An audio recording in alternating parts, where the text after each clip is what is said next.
బేబీకి పడుకొని పాలివ్వద్దు, పాలు చెవుల్లోకి వెళ్ళిపోతుంటాయి, అది చాలా డేంజరస్, ఇలాంటి డైలాగ్స్ బ్రెస్ట్ ఫీడింగ్ మదర్స్ అందరూ కామన్ గా వినే ఉంటారు. కానీ నిజానికి ఆ కన్ఫ్యూజన్ బాటిల్ ఫీడింగ్ నుంచి వస్తుంది.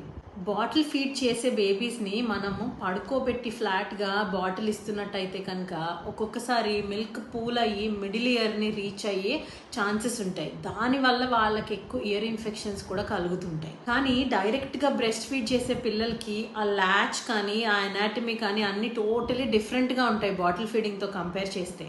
డైరెక్ట్ బ్రెస్ట్ ఫీడింగ్ చేసే బేబీకి ఎప్పుడు నోస్ అండ్ చిన్ బ్రెస్ట్కి దగ్గరగా ఉంటాయి.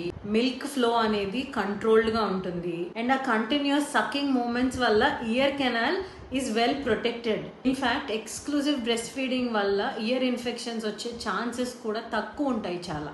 So let's be honest, babies రాత్రంతా కూడా పాలు తాగాలి, వాళ్ళకి ఫుడ్ కావాల్సిందే. తల్లి ప్రతిసారి లేచి కూర్చొని పాలు ఇవ్వడం అనేది ప్రాక్టికల్లీ పాసిబుల్ అవ్వదు.